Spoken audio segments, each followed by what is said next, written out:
Welcome to episode 380 of In Touch with iOS, the show that talks about iPhone, iPad, Apple Watch, Apple TV, Vision Pro, Mac, and related technologies. I'm your host, Dave Ginsburg, and we have a great full panel this week. I'm so excited.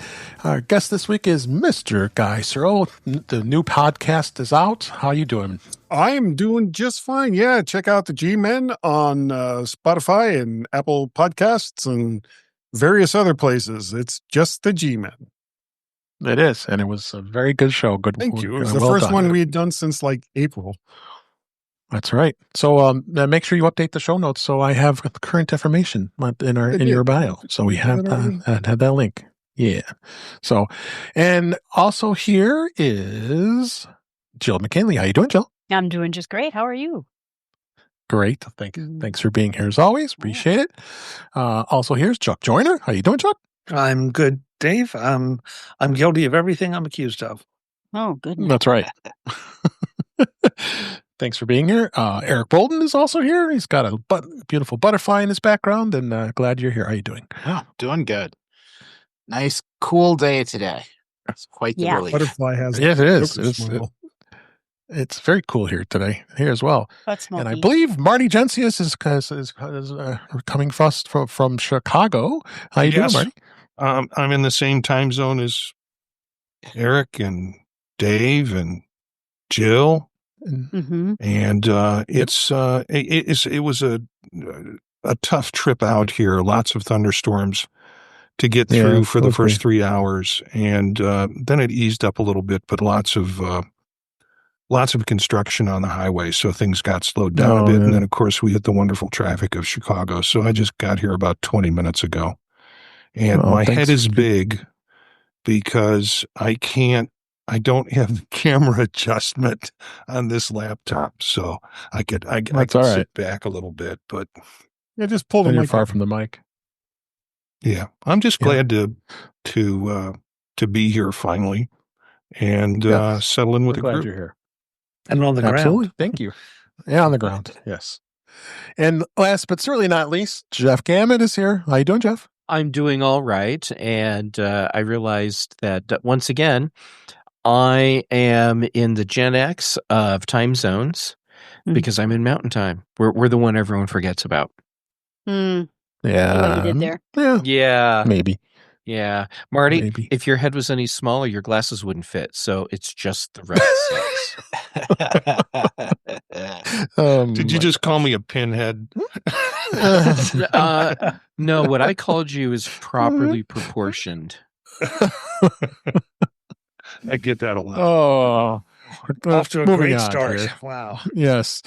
Moving on here. So we've got some great things to talk about. And as it always happens, when Apple announces their quarterly results, it always happens on the day we record our show. And there's no exception today. As we record, Apple did report its quarterly 2025 quarter 4 of 2025 earnings. We'll talk about that in a moment.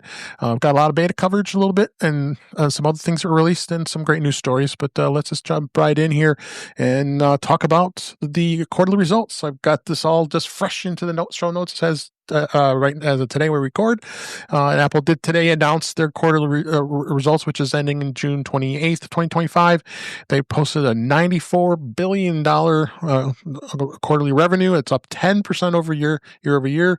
And that it's very great to see Apple continue to have some great revenue and sales. And I quote Tim Cook here. He says, "Today, Apple is proud to report a June quarter revenue record high double-digit growth for iPhone, Mac, and services, and growth around the world in every geographic segment." Tim says, and then he says, "At WWDC 25, we were excited to introduce a beautiful new software design that extends across all of the platforms." And he says, "We're going to be announcing some more great Apple Intelligence features." Okay, we'll see. But as always, got to go over to sixcolors.com. Jason Snell does always amazing information and does the pie charts we always love to see and the way it was broken down and revenue. So basically, Mac revenue was up 15%. That's so great to hear. I'm so excited Mac is doing so well. iPhone was up 13%. Services up 13%. The wearables home accessories category was down 9%, and iPad up. Revenue was also down 8%. So that's a little interesting. So breaking it down, iPhone's not 47% of Apple's revenue. That's dropped a bit because it's always been around 51%. Then you got services at 29%, and the wearables at 8%, Mac at 9%, iPad at 7%. Going through the Mac revenue, as I said, it was 8 billion. Is that billion? No, it's 8 billion in sales and Mac revenue, and year over year was up about 15%, as I said. So, and the iPad revenue was around 6.6. I talked about what was up here, and then the year over year was -8. And so iPhone revenue continues to shine here at 44.6 billion. Numbers are down a little bit. I mean, it was 46.8 in Q2, and Q1 was at 69%. So. But we're coming up with a new iPhone here pretty soon here, as we always do after this first reporting here. But and then the services continues to skyrocket, 27.4 billion in revenue, and I think you're going to see that even more with the AppleCare One plan that just got announced. We're going to touch upon that a little more because we talked about it right when it came out last week. So I wanted to hit a little bit on that, and then. Year over year was 13% for services, and Apple's gross margin 46.5 billion. So overall looks like some absolutely great numbers. I can't see how anybody could be too unhappy as a stockholder that how well Apple really did. So I've got links in the show notes for all the great information here, and as well as the transcript. Jason Snell was great to put he actually posted the transcript right there. So we'll go through that. And some of the takeaways that we find here, iPhone's popularity. They did say, Tim Cook did say that the iPhone 16 models were more popular than the iPhone 15 models were last year. And that Tim said that the sales increased on 16s in strong double digits compared to the iPhone 15, with the 16 popular with users upgrading to a new model. So it was probably a good timing thing, I would think, where it came as far as doing the upgrade. It's a great thing to see as far as iPhone sales, and the other thing was 3 billion iPhones were sold. So it's just Apple iPhone continues to be very popular. Tim also talked about AI, where that Apple's very open to an acquisition that would accelerate the AI development's roadmap. We've been talking about this, and AI is one of the most profound technologies of our lifetime, Cook said, adding that Apple is significantly growing its investments and relocating people to work on AI at the company. And we're putting all of our energy behind it. So, well, I hope we see that as far as the results too. And we talk about tariffs. We know that's going to be a struggle. I don't need to go down that road because that gets political, but it is what it is, what's going to happen. Post iPhone devices, Cook was asked about AI development and what Apple would do. It's dependent on screen diminishes, and Cook says it's difficult to see where a world of the iPhone is not living in it. So people thinking that the iPhone is doomed, right? Just like Apple's doomed, right? And then services, as I said, amazing numbers, record at revenue, and Apple continues to go through and do that. So, Chuck, I want to start with you. I know this is probably fresh in your mind, or unless you did you listen to the earnings call? So you probably are in on it. So I did. You know, these things always are. There's a little bit of spin to them, and that's okay. That's the way it should be. But I thought Tim answered the questions because you already covered the results, so I'm going to just jump right to the questions. Yeah. You know, there's always somebody that tries to push him and ask something that he's not going to answer. I don't understand why they waste their question on that because there's so many other answers. But I felt like, they parried along.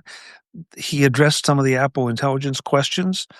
Initially, he made a few comments, about that, but then he dove in just a little bit more and talked about the fact that they are introducing some new features, more features coming, and it just I always feel like there's a bit of jousting going on, but I feel like that Tim is so good and studied, and he does not have a problem with saying, we don't comment on that, or I'd rather have you look at it this way.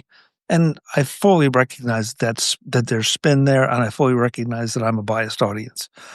But still, when I listen to other things and see other CEOs talk about their financial results, unless they're just glowing, it always feels like they're a little bit on the defensive. And I never feel that way with Tim. Yeah, for sure. Jeff, what about you? What did you have a chance to read through all this, or is you just now hearing it? I've had a difficult schedule today, so I figured the first chance I've had to get exposure to any of the earnings report was listening to your excellent recap. And okay, great, thank you. So the thing that stands out to me from just hearing you give me a recap is Tim Cook saying Apple is open to an AI acquisition, and so I did a quick search online to see what else I could find about that, and there's an answer that he gave to another question where someone asked about if LLMs could be a commodity in the future, and Cook didn't answer, saying that gives away some things about our strategy. So these very limited statements about AI, this suddenly became the most interesting thing in the entire earnings report for me. So my take right now, just my knee-jerk reaction, Tim just told the rest of the industry, we're on the hunt, we have very deep pockets, we're buying stuff, watch out. All right. Guy, how about you? Or did you go through this today? Well, I think Rogue Amoeba's apps are really kind of best. Oh, wait, no, we're talking about something else completely. But Guy, you're right. Yeah, my power went out. My power went out, which is suddenly disappeared. I don't, it's like it's the same thing with every earnings report. Apple makes lots of money, or at least every earnings report for the last 15 to 20 years. And the fact that Apple is looking to buy into an AI or to an LLM is not really a big surprise. I think the only question is, other than because people expect them to, why would they? Because they seem to be doing okay with what they've rolled out, with what they've purposely rolled out instead of what they've actually announced that they're going to roll out. So I gotta kind of question, are they actually going to buy one, or is this just a way to get some of the LLMs to maybe start inquiring to Apple about an acquisition as compared to, just an out and out buy? So we'll see what happens, but I think that Tim Cook dodging the question is quite telling. Yeah. Marty, how about you? What were your thoughts? You're muted, Marty. You're muted, Marty. Sorry. I've just seen it coming in to this hotel about 20 minutes ago. One of the things I noticed was some of the reporters or some of the people asking questions. Like, one of the questions was about Vision Pro, and they said, are you going to stick with with Vision Pro as it is? Are you going to make some changes in it? Considering Meta and Xiaomi is doing so well with their glasses. And I'm like, what glasses? There is no comparison between those two products, Vision Pro and whatever they're calling glasses on the Meta side. So I just kind of feel there's a lot of, they're trying to bait him in a lot of ways in some of the questions, particularly around this issue. I think if they purchase an LLM, and they're definitely going to make it revenue generating, it's going to be part of their added on product, if you want to call it that way, to what they have. So, yeah. And Jill, what are your thoughts? Well, I was intrigued also by the AI. I had heard rumors that they were trying to buy Perplexity, which I think is top notch, and that would be a great AI to buy for them. And I'm hoping that that is true because that would be exciting for me. But the thing I liked about the earnings report is that it feels to me that they're earning money the right way. I guess that's my takeaway. I'm not a business person, but Google makes it by selling your data, and Microsoft makes it because it has captive business people and captive gamers, that can't get away because most of the games and most of the work apps are with Microsoft. And so it feels to me like, yeah, we charge a little bit more for our devices, but we are giving you quality stuff and we're providing for your security and we're not selling your data and we're not capturing you in some kind of system. And that's the thing that I take away from their earnings report is they're earning money. It feels to me like the right way. Yeah. Okay. And then finally, Eric. I guess the thing I found interesting was seeing the revenue change in China. Because for a while the sales there had really been depressed and for a variety of reasons, and seeing that kind of recover a little bit, it'll be interesting to watch over the next few quarters to see kind of how that shakes out. As far as the LLM stuff, um, I'm beginning to think it's sort of like screens, like Samsung and whoever else is being negotiated with for as a screen supplier. They're just treating the LLMs like another component that can get swapped in or swapped out or added. And if there's some friendly competition between the suppliers, that's all well and good. And if they can keep the flexibility to keep shifting things around, that lets them put in their own or add others. So that's something that Tim Cook has always been really good at. So, dealing with supply chain. From looking at the report, there have been people who've been calling for Tim Cook's head over and over again. Yeah. And, 13% increase over last year's similar quarter. Yeah. I think Tim Cook should be drawn and quartered, preferably with a little melted garlic butter. Everything's better with garlic butter. Gosh. All right. Let's go on and move on to In Touch with Vision Pro this week. I want to continue on a little bit of the highlights from the earnings call, get a little briefly focused on what was discussed on the Vision Pro.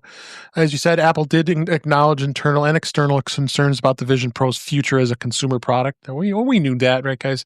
That we don't know where this is going to go because of its pricing. Let's face it. I mean, for consumers, it's not, as I talk to people at work and other places, I say, oh, I got a Vision Pro, and they're all excited, but then, they remember it's $3,500. But I said, go and take the demo. You'd love it. And, all that. So, but Apple does acknowledge it. I think it's still a pretty new product. Don't you think, Marty? Are you surprised? I don't think we're surprised that Apple said this.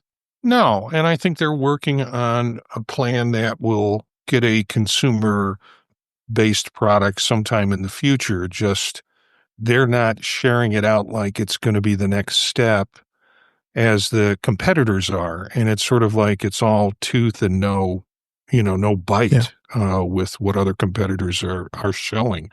They're getting people ginned up around a product that doesn't exist yet. So I think Apple has got a plan. I have no doubt that they're looking at extending spatial computing and augmented reality in different levels with different products. Yep. Derek, anything to add on that?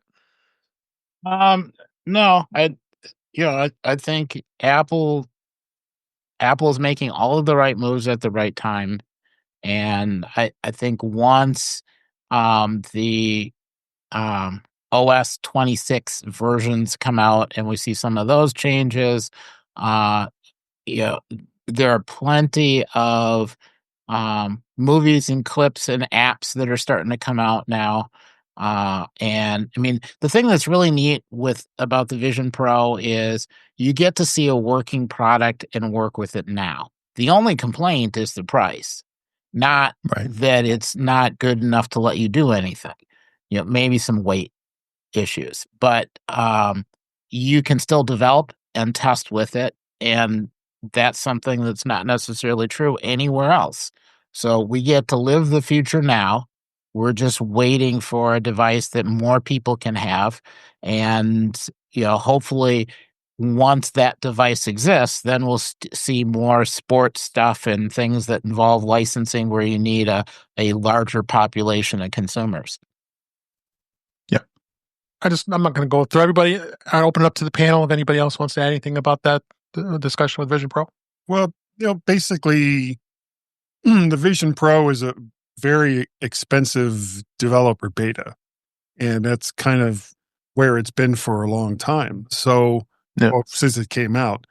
So, the fact that so many people are like, well, we want to know more about what you're going to do with this product is just, it's nonsense. Don't worry about it. Apple will let you know when they've got something that they want to put out that they expect people to line up and buy in droves. Nobody was going to line up and in droves and buy the Vision Pro at $3,500. I don't think that that's a surprise to anyone. So, the fact that so many people might be calling for Tim Cook's head based on something like the Vision Pro, it's like, have you looked at how well Apple has done for the last 15 years, each and every quarter? Have you looked to see how much cash they have in reserves to do things like, buy an LLM or, to buy other products that can be integrated into existing products? It's like, don't worry so much about what Tim Cook is doing. He's leading the ship as far as making money in the right direction. Now, if you want to question, where is Apple going as a company as far as product releases go, fine, but then point to something that someone else is doing that Apple isn't either already doing or doing better. Yeah. And Anybody else want anything to add? Well, I was going to say, I mentioned this, I do a lot of things with my Oculus. I don't like Meta as a company. I think they sell all our data, and it's not that big of a quality device, but it cost me $300. And I would love to replace it with an Apple Vision Pro, but I want to replace those experiences, the exercise, the world travel, the going around in space. And so I'm waiting for that day where I can say, everything I experience on Oculus that I really enjoy, I'm finding now on Apple Vision Pro. Mm-hmm. That's my day. Okay. I'm just going to add one more time that the everybody seems to be trying to compare these two products that are nothing alike. Right. They have completely different purposes, completely different audiences. The Vision Pro is not something that you're going to want to wear around outside. But conversely, the Meta glasses aren't something necessarily I would want to wear around inside. So it's like okay, one is apples, one is oranges, and you want to sing the praises of one or the other, or both of them at the same time in their markets. That's fine, but this constant thing of trying to say this is better, Apple's losing the war, Meta's winning it, or now who else? I think, Marty, did you say Xiaomi? I think, there other people are coming in, but they're coming into the Meta side of the market. They aren't really venturing into the experience that the Vision Pro offers. The Oculus is a cheap date. Oh, go ahead. Go ahead, Guy. The Oculus is a cheap date as compared to Vision Pro. But it's good. I mean, I don't want to say that it's a toy and it's not garbage and it looks great inside. And all the things that I do in there, I could do in Apple. There's no reason I couldn't do it in Apple. It just hasn't gotten there yet. So I don't compare them as apples to oranges. I compare them as one is a mature product that's been around for, a decade. And one is brand new and it's going to find its place, but it hasn't yet for me. Yeah.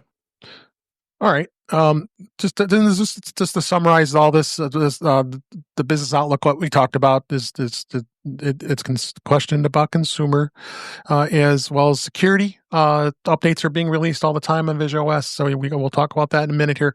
The software updates, there's some amazing updates that Marty and Eric and I already know about that in the developer beta that has some great new updates in the software that's going to make it even more of an attractive device to work with. And then other thing is the competition. Samsung's going to have its upcoming XR headset, which we assume is going to come out sometime. They have announced it, 3, 4, 5 months ago, something like that.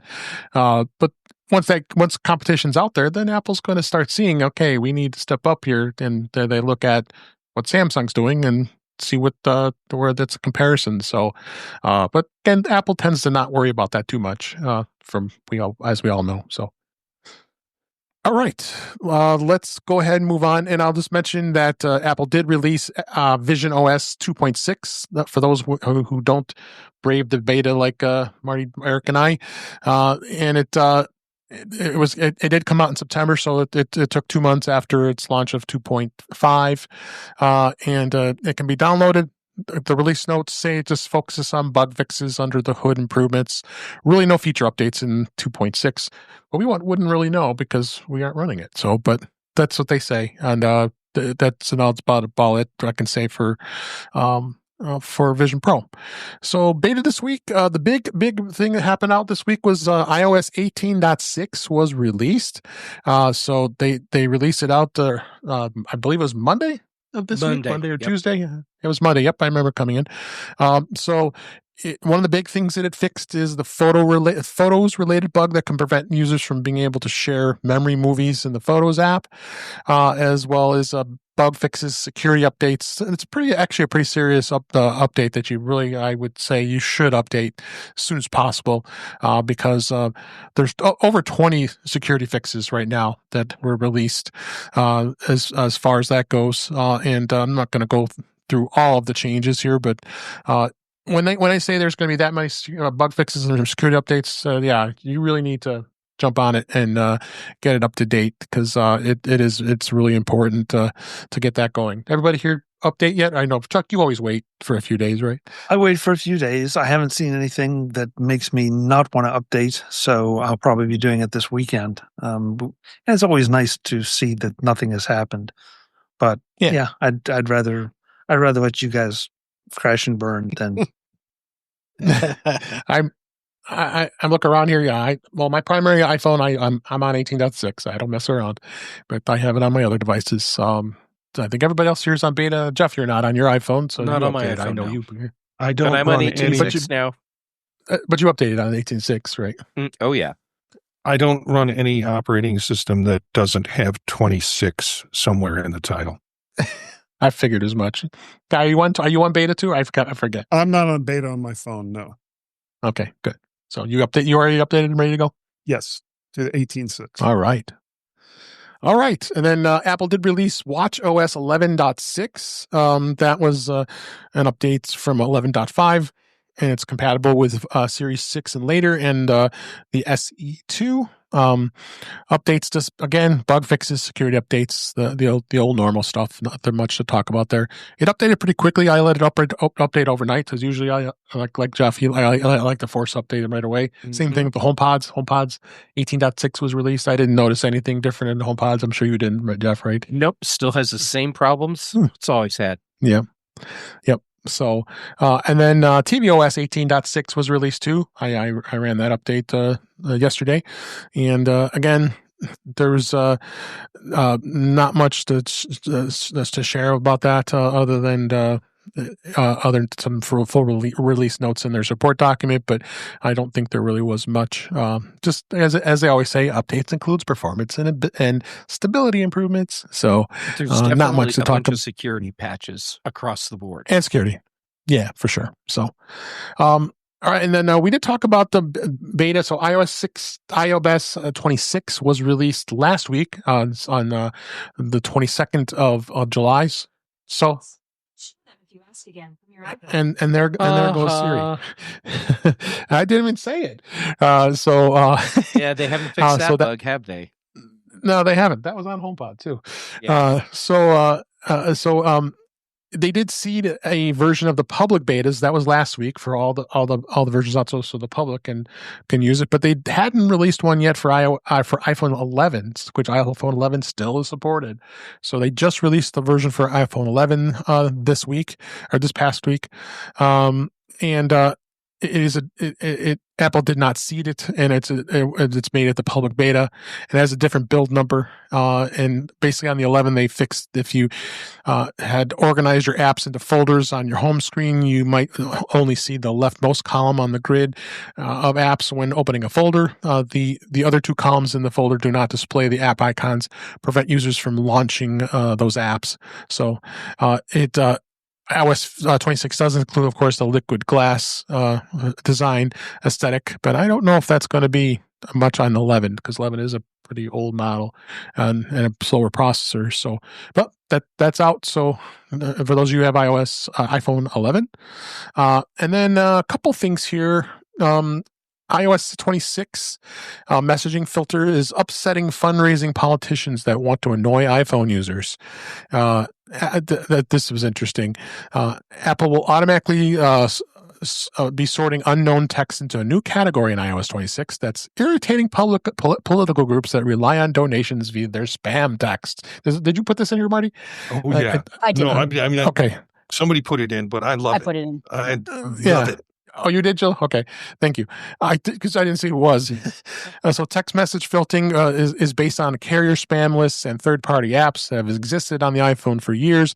Apple is expanding that capability to improve sorting with iOS 26, but that could lead to other issues. According to a letter that was shared by Punchbowl News that was first discovered by Daring Fireball, iOS 26 could severely impact political groups and their ability to solicit donations from their users. Where?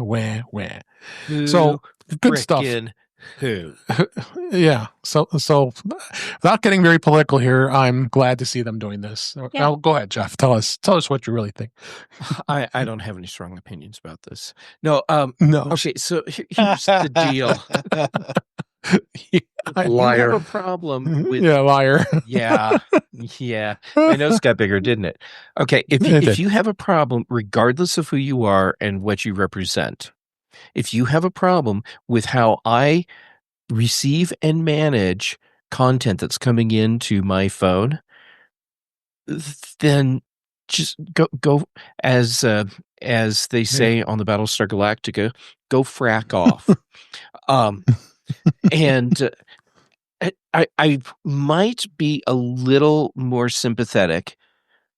Okay, not more sympathetic. I might have a modicum of sympathy because right now I have none for political groups if they would at least target me accurately. And for example, I don't need to know about some radical candidate in a county in the middle of Alabama. Are you sure? Why not? Pretty sure, but maybe I need a couple more of those spam text messages just to be certain. If they've come from Eric.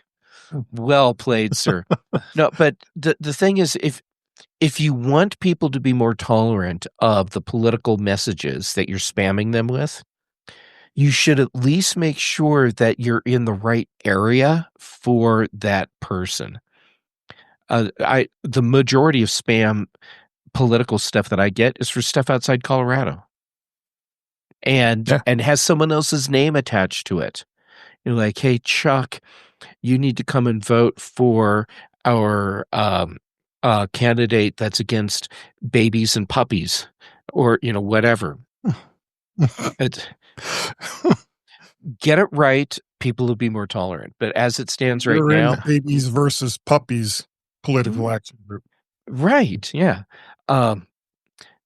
Until they get it right, I have no sympathy for them at all. Let this stuff get filtered out.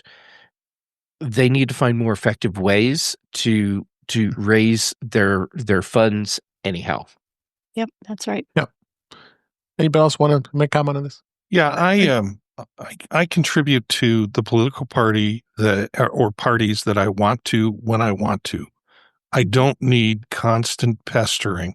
And Jeff, I think they're asking for that radical person in Alabama and they're going nationally asking for that because they're not going to get the finance support they're going to get locally to be able to run that election as they are. So I have some sympathy for that. I'm sure you're right. But frankly, I know I make decisions about my contributions and I contribute them. Pestering me multiple times a day is not going to help me change my giving rate or what I'm going to do. Mm-hmm. So, anybody else? To any political party. The question I guess I want to ask is the powers that be, the internet powers that be, seem to be so good at targeting us for anything and everything we do online. How can the political parties be missing the mark as much as they do? If I do a search on Marty's microphone and pull it up in my web browser, I'm going to be inundated tomorrow with information, advertisements, references to Marty's microphone. But and if I go and buy something, I swear it's the same way if I buy something on my credit card. I get follow-ups all the time as if I'm going to buy 25 more of them. But with the political parties, they don't seem to get it. And so I just wonder if they're not hiring the right people, because to Jeff's point, maybe I would be less annoyed. Maybe it would be more effective. But and maybe, and I don't mind saying this because I'm registered independent, during the last election, I was getting a ton of mail calls and texts and everything from both sides. Mm-hmm. And it's like, okay, that actually made sense to me because they figured I'm on the fence. They're one of I'm one that they can't count on. So yeah, woo me by all means. Cash would have been welcome. But it just, I'm really intrigued by the lack of technological prowess that is being applied to the political parties.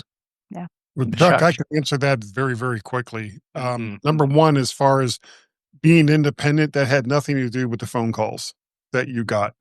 It was they were spamming everybody's phones at every opportunity that they had.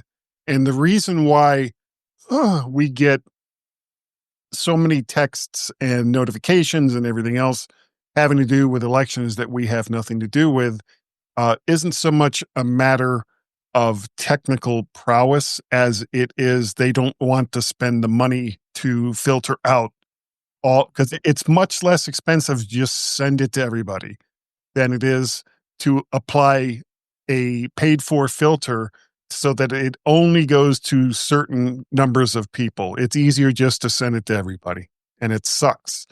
And every single time an election is coming up, especially national elections, I can't even imagine what it's going to be like for the midterms next year. It's the sense of urgency that they put on everything. Like, okay, world's dying tomorrow if you don't contribute, $19.99 a month to, save puppies and kittens or whatever. And it's distressing that it's come to this, that they won't even spend the money to filter it out so that you're not bothering the people that have nothing to do with whatever election it is that's coming up. Yes. Go Go ahead. Go ahead, Joe. I was just going to say that it's not necessarily even the two primary parties. They might even behave, but if a candidate's running low on money or needs a little extra, they sell their list to political action committees, and they blanket everything without restriction. So I think the change that Apple's making is brilliant. I fully support it. And if it makes them back off trying to send to people who are never going to get the message, that's just a plus. I was going to say that I put the article in because I did turn that on. And just today, it stopped 12 phone calls from coming. And some people actually went through and said what the phone call was for because it asked them. I guess what it is, and they flat out said marketing. I just registered a domain name, and so now they're all trying to get me to buy web services and everything else like that because I didn't get privacy put in there fast enough. But today, 12 messages. I worked during the day. I have my phone there, and it was great. And so I was excited to see this, and I can't wait, for all those things to just go nowhere. So I'm happy. Yeah. Yeah. All right. Let's go ahead and talk a little bit about Mac, in touch with macOS this week, or Mac. They did release Sequoia 15.6. That was a pretty big update with security updates, and which is going, of course, to be replaced by macOS Tahoe very soon in beta 26.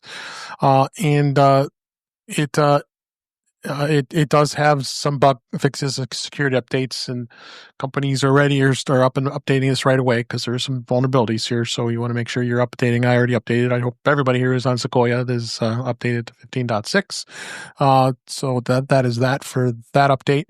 And then one of the interesting things here I found and of course, like I said, macOS 26, macOS Tahoe is still in beta as of last week. So what we talked about last week hasn't really changed much.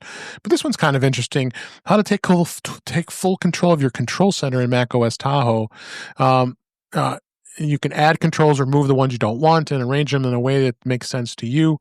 And Apple has made a drastic improvement in Control Center for the Mac, where you can actually do customizations very similar to iOS or iPadOS, that you can rearrange the controls and set it the way you want, which is a significant shift from previous versions because it's pretty limited on like on Sequoia right now. You really can't do much customization. So, and I just installed my Tahoe on my MacBook Air that I use as my secondary device that I travel with most of the time. So now I'm going to get some good feeling with Tahoe before I get to it when it's on a full-time device. So, but to see this in the control centers and where you can do it, like I said, it's really easy to add and remove control center controls by editing controls.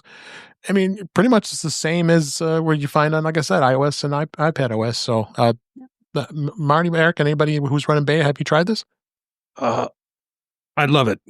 I never use Control Center, and I would have some Control Center envy when we would sit around and people would talk about Control Center stuff, because you just flip it up and you go to the Control Center and you do that. I was always going back to systems and, finding what I needed to change through systems instead of going to Control Center. Having it on my desktop screen with Mac OS 26, I just absolutely love it. I can pull it down. I can do whatever I need to have done on it. It's just, and I can drop out stuff that I'll never use anyways and put things in that I want. Okay. Yeah. Anybody else want to add anything about this new feature in Tahoe? I agree with Marty. I've been trying it and it's great. It's just been great. Yeah, I've got it on my laptop. I don't have it on my main machine. And so far, I have not run into any bugs with any version of the developer beta I've been using, including, and we talked about this on Tuesday, Rogue Amoeba apps, which is first. Which is impressive. Yeah. I have some bartender issue that's not working on my MacBook Air, and I don't know if it's related to 26, but that's so far the only thing I've seen. But otherwise, spectacular. Yeah.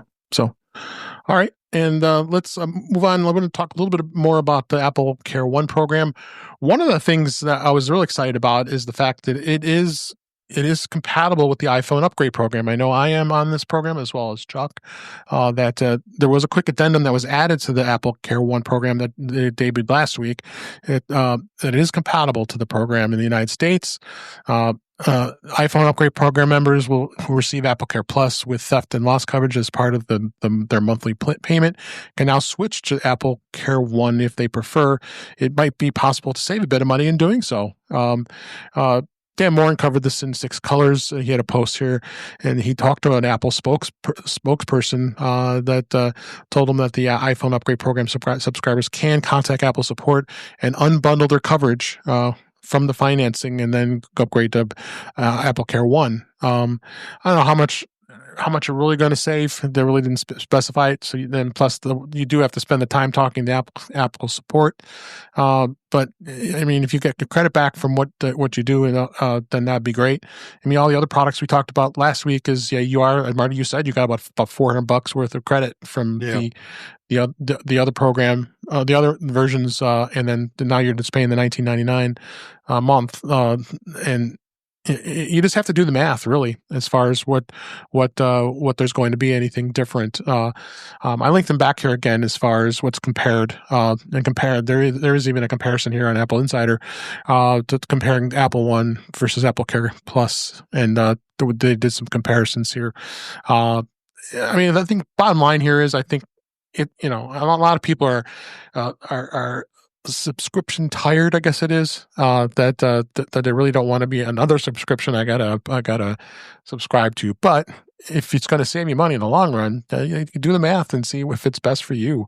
Marty, you're the only one that switched so far. I haven't done it yet. Has anybody else here gone on it? Not yet. Nope. So it's you're the lone person right now. I'm going to start looking at it. Let me tell you some of the articles, and I looked. They have bad information in it. For example, they say your iPhone you can get for $9.99 a month. No, not if you have an iPhone, 16 Pro Max, because that is like $13 a month. So you lose. You are depending on the product, and you have to be specific about the product. Same thing with Pro iPads or Pro iPads with M4. Those kinds of things you need to get clear about what your AppleCare Plus subscription is really costing you, because the general statement will say, "Oh, it's $9.99 a month for the phone." That's not the case. They'll say it's $4.99 for an iPad. That's not the case for iPad Pro and iPad Pro with M1 versions in it or M4 versions in it. So there's different. The coverages are different among certain product lines, and that's where you can find some cost savings. Yeah. Jeff, you just put this in our private chat. This is an amazing find you have here. This is the actual Apple calculator that it will calculate it for you. I think Chuck, was it on Mac Voices Live where I made a comment about how I'm surprised we didn't already have a website that was a calculator for the AppleCare plans? It was.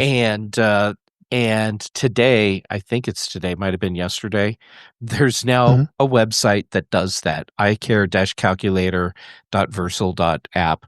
Anyhow,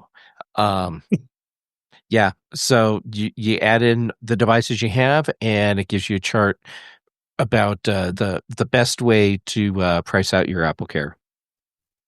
Nice find. I want to try that out now. Yeah. We have that link in the show notes, so make sure you grab that. This is awesome. Anything else that people want to add about AppleCare? Chuck, have you started looking at this yet? I've looked just very, very cursorily, Dave. It's something I definitely want to look at, because in a couple months the iPhone trade-in program will be kicking in. So I kind of put it off to the side until I saw Dan Morin's piece. And then it's like, okay, now I really need to pay attention to this. Because before it felt like, I guess the main things I would want to protect would be my MacBook Pro and my watch would be the two candidate things. The iPad I'm rocking is, it's got some age on it. I'm not sure it's worth it at this point to try to do so. But now I can just pull down the menu thanks to Jeff and do some calculations. Jeff. I've got your back. I appreciate it, Jeff. Yeah. Cool. Yeah. Got all our backs here. So I'm going to look at this very closely. Yeah. When we get a chance here. So, all right. So that is the topics we have. Let's go on and move on to some of the news this week. I put this as a kind of like, I'm shocked. The news story here. The Apple Store in Caesars Palace in Las Vegas is temporarily closing next month. Apple today announced that that was actually yesterday as we record, that its store in the Forum Shops in Las Vegas area will be temporarily closed between August 9th and August 31st. I've been in that store many times. I'm sure you have, Chuck, and many of us have visited Vegas. do not provide a reason for the closure, and they don't expect any major changes. I was, the Forum Shops is a big shopping mall inside Caesar's Palace, and it's a huge, huge place. Lots of great stores. So while the stores close, Apple says customers can go a mile down the street of the Strip at the fashion show store. So interestingly enough, they have another store not about a mile away from each other. But the good thing is the fashion show, it's still in a mall, so you still have to go inside a mall to get to it. But no reasoning why they're doing this. There's been a lot of activity going on with the stores. The Apple Bristol store in England and the Apple Parkland store in China will be permanently closing on that same day. And it's also the same day that the Apple Shady Side in Pittsburgh will be opening a new location on Walnut Street. So any comments about the stores? I mean, I've just seen a lot of activity lately. Tim Marty said in our chat, they're getting tigers. What do you think? Go ahead. What do you think, Marty? Yeah, they said temporarily closed. What could that be? Maybe they're putting on a Vision Pro room. Maybe they're installing tigers because it's Caesar Palace. Who knows? Yeah. Well, Dave, is it true that you start up iMacs in Las Vegas by pulling a handle? Yes. It's finished booting when coins come out. If no coins come out, you have to keep putting more in to get it to finish booting. Thought so. What do you think, Chuck? I think this is probably just some internal work, maybe a little refurbishment. Marty's comment about a Vision Pro room is a really interesting one. Yeah. The only thing I don't recall, I'm trying to think of what's on either side of that store because I've spent a lot of time in that Apple store. Me too. And I don't. The only other guess I could make is, would they be taking over some space from one of the adjacent stores that may have gone out? So that would be, and it may be nothing the public ever sees. It may be strictly back end. I'm sorry to see it, but I'm glad I'm not going to be in Vegas while it's down because that was always one of my favorite ones to go to. Well, me too. Are any of these stores like major Apple stores, or is it mostly, even the Vegas store is kind of like a middle of the road as far as an Apple store goes, but any of the big stores closing for renovations? No.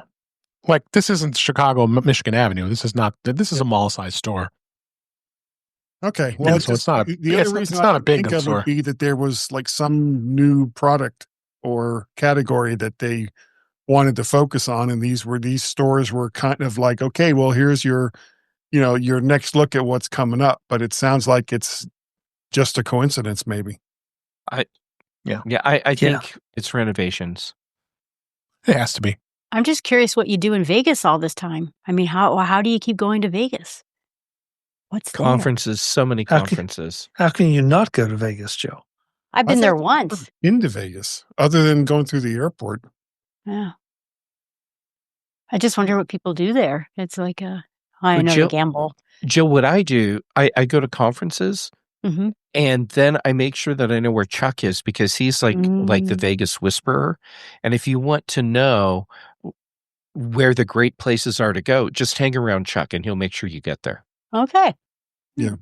I have goals though, because he gets skittish after a while. Well, that's why I keep some Valium with me. Yeah. Oh boy.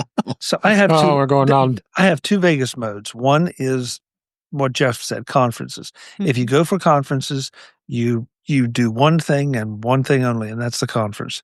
If you go for fun, then the rest of the city is yours. And there's always something new and always stuff you want to repeat. I have never been to Vegas because the field that I work in counseling, they're not going to hold their conferences. There's gambling addiction, alcohol addiction, prostitution. It's not the town for a counseling conference. Or is it? Or is it? I'm getting away from it. Disappeared. We don't know where they are. Pick up a lot of customers. I'm getting away from this conversation. Be like a live lab.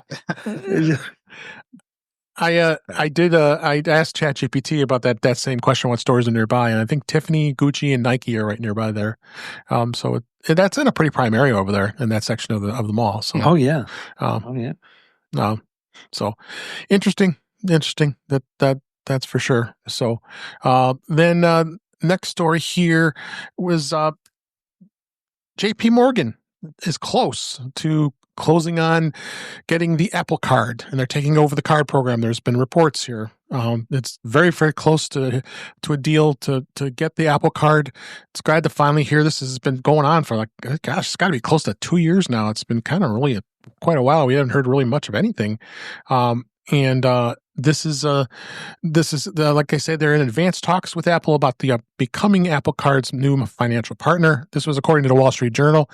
Of course, JPMorgan owns Chase Bank, one of the largest banks and chains in the United States. I do a lot of business with Chase, and in 2023 is when this was originally talked about. That Goldman Sachs wanted out. So we're about 2 years now since this was put in the press here.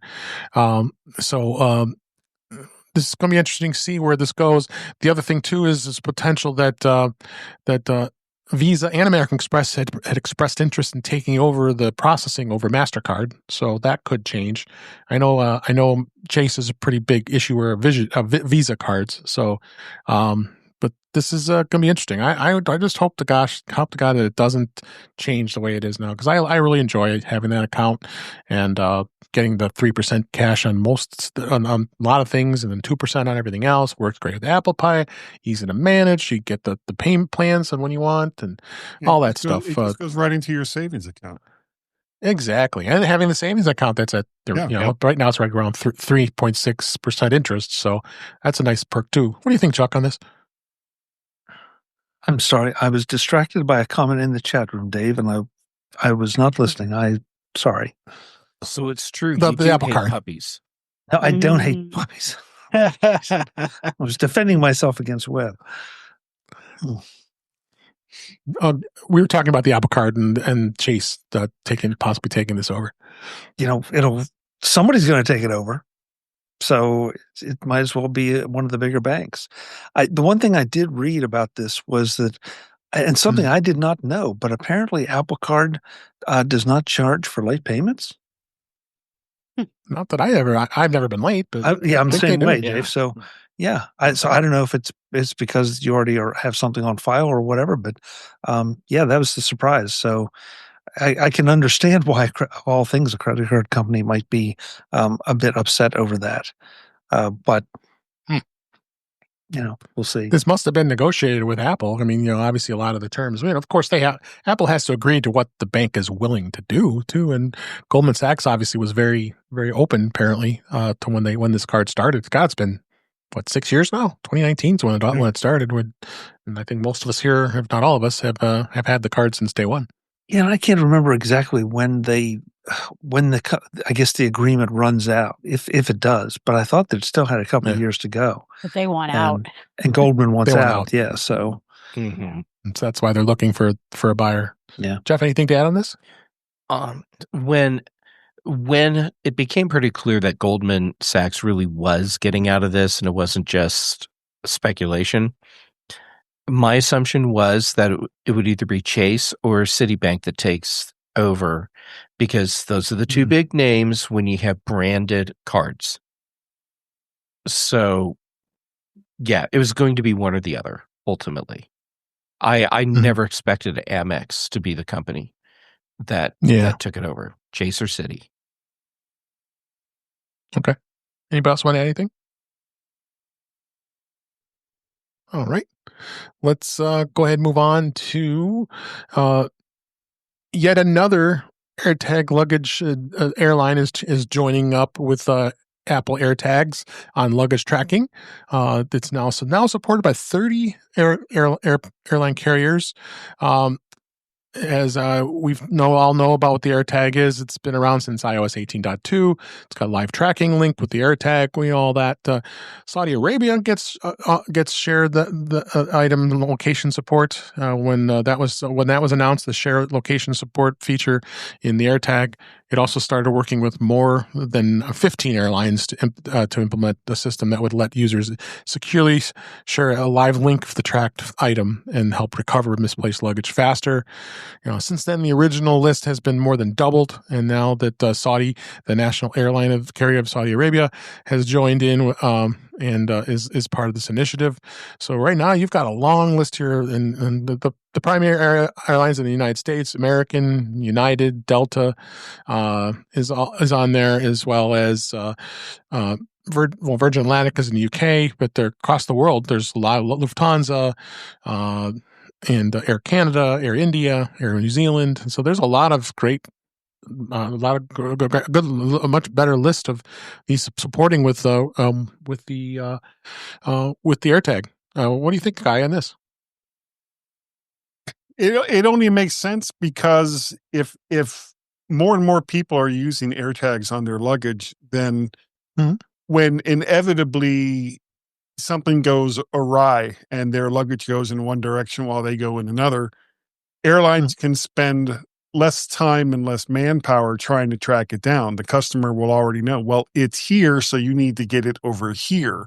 And it's just easier for them. And it's really, when you think about it, almost zero cost for the airlines to support it. Yep. Most of them already have Wi-Fi on the planes, so easy. Yeah, that's getting better. Jill, what do you think?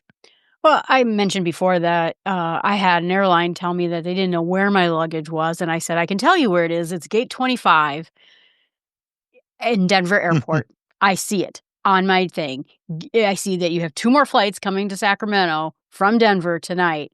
And then when it didn't get on plane 1, I called them and I said, you told me you were going to get it on plane 1, get it on plane 2. And they did.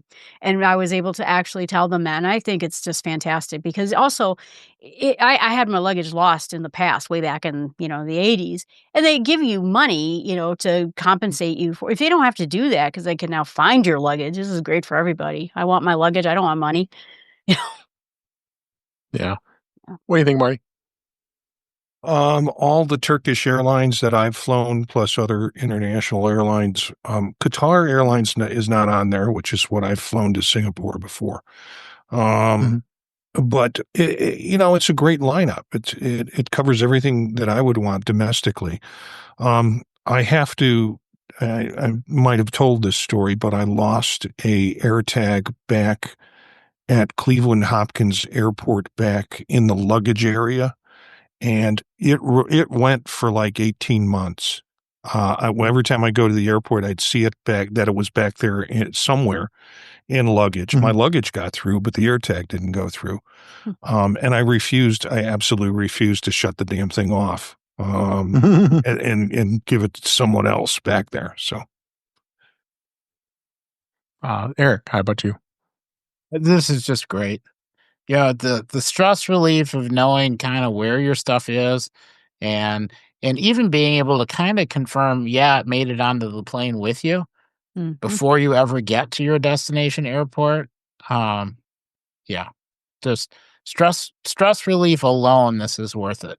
Even if you don't lose anything, it's nice. And if you happen to have luggage that looks remarkably similar to everybody else on your plane, when it goes around on the luggage rack, it's like 5 feet, 0 feet, 5 feet, 10 feet. Oh, wait, gotta wait for it to go around again. Oh, yeah, it's coming up. Go grab that one. Yeah, it's like a video game at the airport. It's great. Yeah, the thing though is you keep getting those reports that you've been separated from your luggage. When you're at the airport. I know I've been separated from my luggage. I do not want to go in under the plane to be closer to my luggage. And then, Jeff, what's your thoughts? Okay, like everyone else, I agree. This is great. Here's where I have the problem. We should be excited about this because it's a value add where it makes it easier for us to follow our luggage's travel path. The reality is this is a necessity because airlines provide a very poor quality service when it comes to managing luggage. Yes. And And this isn't about offering us something that's a value add. It's about trying to figure out where our fracking luggage is because they can't keep track of it. Right. Yep. I'm Mr. Cranky Pants tonight, aren't I? You are.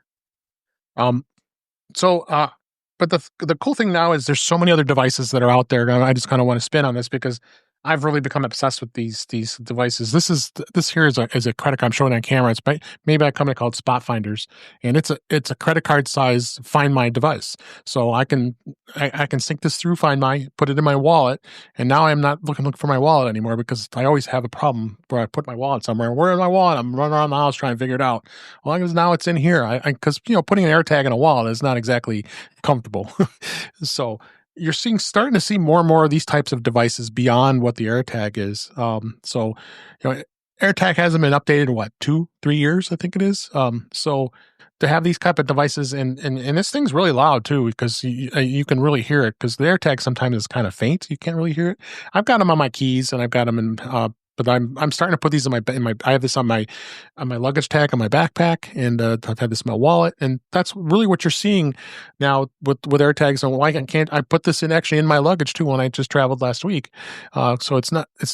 I wouldn't put it in the luggage tag because who's not going to just take it, So I put it inside the bag here, and I know AirTag can do that too, but it's great to see that you're seeing more and more different types of devices beyond just the AirTag that Apple now allows being able to be compatible with Find My with that. So I'm actually starting to see some GPS trackers that don't alert people when they're attached to it's for anti-car theft and things like that.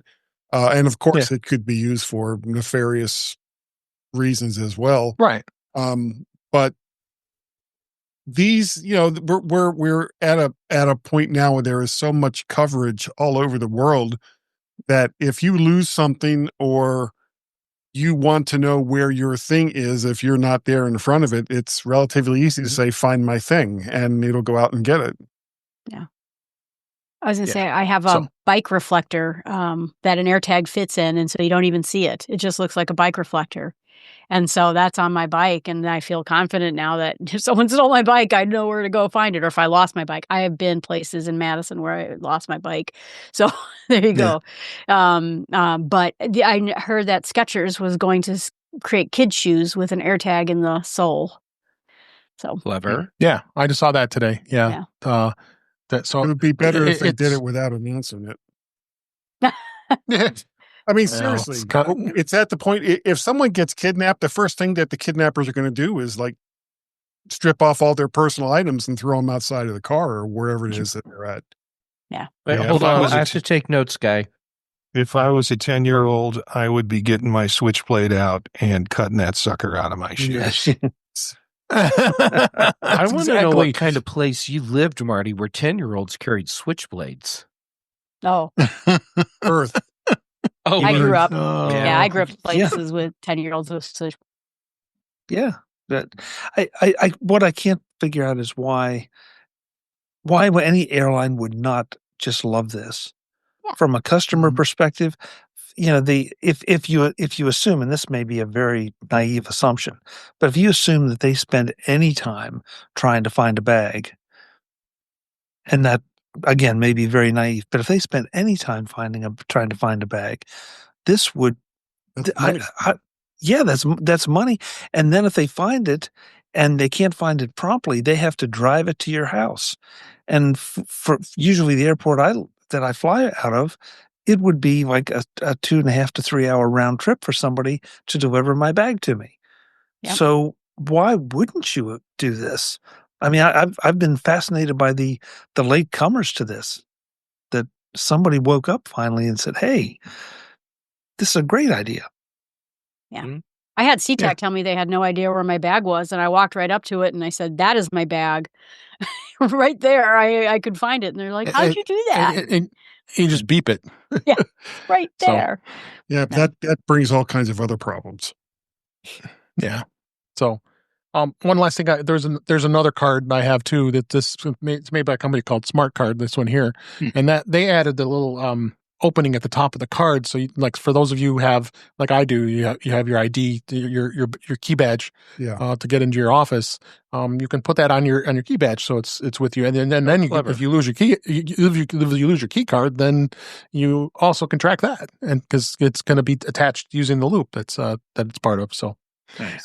But I have a link in the show notes from this device. And I don't think I told you I used to do tile, and once I was in LAX, and I just decided to mark my back as lost, and it never found it. I'm like, you know how people are in LAX, and then not one person it pinged off of. I'm like, this doesn't even work. This works. Yeah. So, but great to hear. I'm glad the airlines are doing more and more support of this. So, then last story here, Dropbox passwords is shutting down. You'll have to act fast. Dropbox announced this week that their password manager, Dropbox Passwords, is shutting down soon, and you don't have long to find a new solution. Well, I don't think there's going to be too tough of a time finding a new solution. I didn't even know Dropbox had this, honestly. I probably remember them mentioning it, but I've never used it. So by August 28th of 2025, the Dropbox passwords will become view only, and by 10/28/25, it'll be shut down and discontinued. So just a PSA. Does anybody here use Dropbox passwords? I assume not. Was not even aware it existed. When they announced it, the first thing I thought and probably said to whoever was next to me was, well, that's a bad idea. Yeah, there was someone else who had the password. Maybe it was just Dropbox, but yeah, I just shook my head and just ignored it. So what a great show! A lot of great information this week, and I'm so glad everybody was here this week to listen. Shout out to everybody in the chat YouTube.com/intouchwithios. I saw Brett in the chat, as well as Webb Bixby and a number of others. Great to see you all. Thanks for being here. But before we go, I want to make sure we mention MacStock. MacStock 9 did wrap up for this year, and we all missed it already. And it seems like it was just yesterday. But they do have they do have an amazing digital pass. So Mike Potter's working hard to get that completed, and all the attendees that attended this past conference is going to get access to it, so they can relive all the great presentations we did for those 3 days. So if you go to macstockconferenceandexpo.com, or there's a link in the show notes, we'll bring you right to the digital pass. It's well worth it to purchase this pass and be able to watch all the great presentations that happened, including Mac Voices Live, when we did a live event on Saturday night.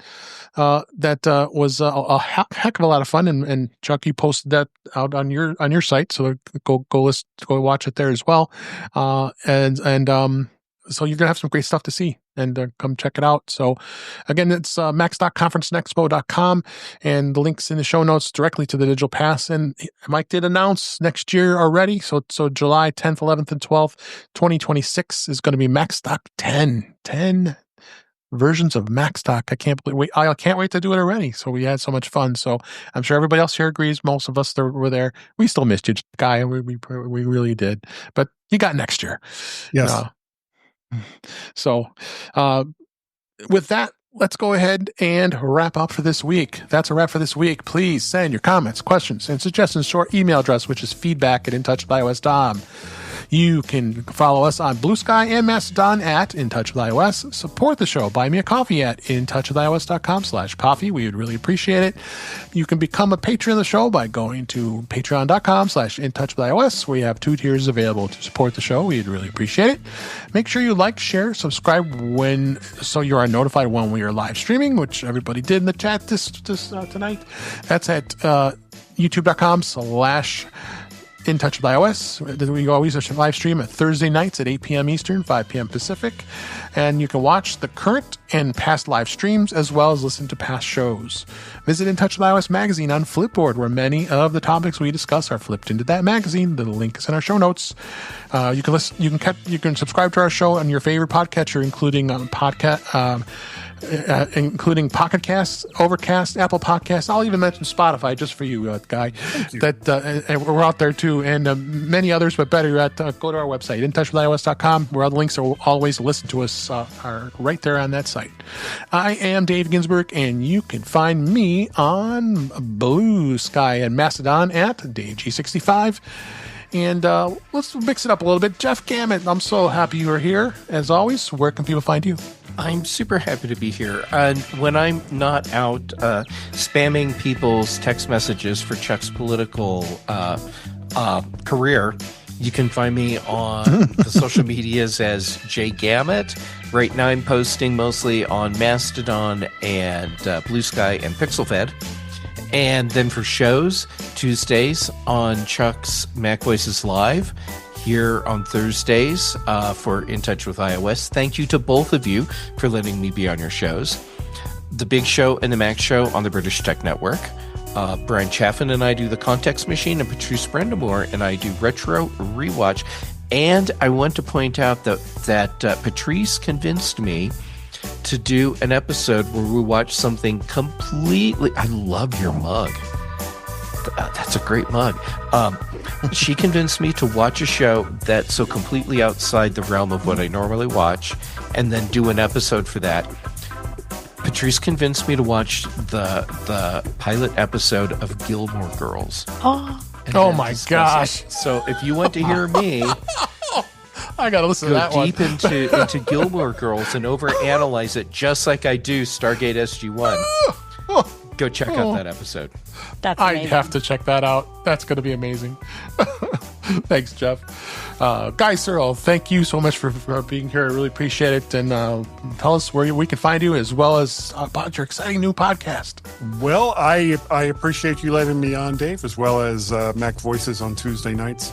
The new show is simply called The G-Men, and that's over on Spotify, but it also is over there in Apple Podcasts and Overcasts and every other casts program that's out there.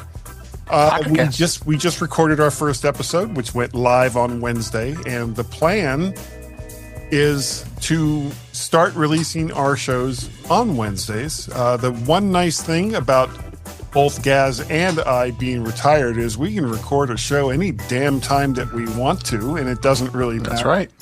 And so that's what's going on with that. You can also contact me, Guy, at mymac.com. I am Mac Pettit and Vert Shark over there on X. Vert Shark over there on YouTube. I am also Mac Parrot on Blue Sky, and we have a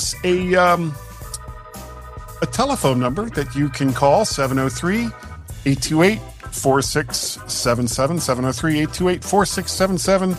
Leave a message, and it will very, very likely be on the next G-Man show. Great.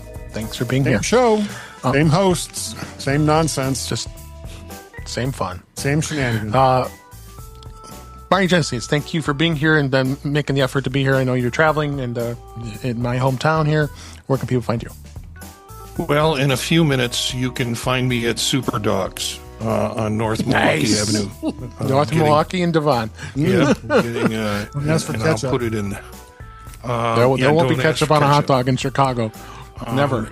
And you can find me, Jencius, Jencius, at mastodon.social, also at Blue Sky. Monday nights with Eric and Dave and sometimes Daniel doing the Vision Profiles podcast at 9 p.m. Eastern Time. And you can pick it up any time after that if you like. Tuesdays with Chuck on Mac Voices, Thursdays here with the gang. I just appreciate the people I get to hang out with. And occasionally, sometimes on Friday mornings with the British Tech Network and the Mac Show. Want to find out other things I'm doing, just go to thepodtalk.net. That website will give you links to other podcasts that I'm involved in, and maybe future ones that I'll be involved in too. So thanks. Going to be up to 20 in no time. Yeah, thanks, Marty. Chuck Joyner, thank you as always for being here. I really appreciate it. Where can people find you? Well, you can find me at macvoices.com. That's where we always have a lot of great conversations, not just the Mac Voices live shows on Tuesday nights at 8 p.m. Eastern that everyone was talking about on YouTube at youtube.com/MacVoicesTV, but also just in general. I've got a number of things lined up in the next coming weeks already. It's just a matter of getting everybody's schedules together that are going to be, we're going to get back to some basics, which I'm really happy about, as well as continue what we're doing. The one thing, though, I was kind of distracted there for a minute because I needed to look up the Gilmore Girls because I'm not even sure I ever heard of this, let alone watched it. It's been a long time. I'm sorry, I'm culturally inept, apparently. Well, Chuck, you should check out that Retro Rewatch episode. Because I'm going to go listen to it today. It was new, totally new territory for me. Should I watch this? Should I watch the episode before I watch you listen, Jeff? If you want more context, sure. Okay. Who knew? Okay. All right. I know. I'm amazed. Thank you, Chuck. Appreciate it. Jill McKinley, thank you for being here. It's always a pleasure to have you. I'm so glad you're with us every week. Where can people find you? You can find me at startwithsmallsteps.com. I'm working on a homepage for everything else, but you can also find me on Twitter and X. You can find me on YouTube. I have a podcast and a YouTube video coming out every day, and I just got Ecamm, so I'm doing all sorts of stupid things on YouTube now, so it's very exciting. And appreciate being here and appreciate seeing all of you. So. Yes. And last but certainly not least, Eric Bolden, thank you so much for being here and your support of the show. Where can people find you?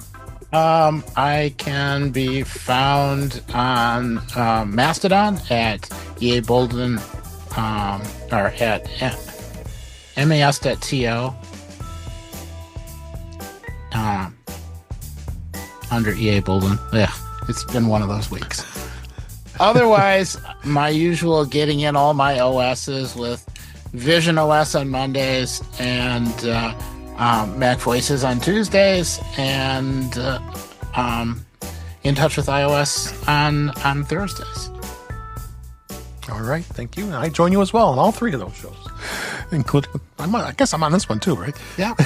But anyway, thank you so much, Eric, for being here. I appreciate it. And thank you for listening. Thank you for watching. I really appreciate the support of the show. We're getting some great listeners, and I hope you're enjoying it. And I have an amazing panel here. I'm just really happy, and but we'll continue to entertain and educate you on everything Apple. But until next time, thanks for watching, thanks for listening, and we'll talk again soon.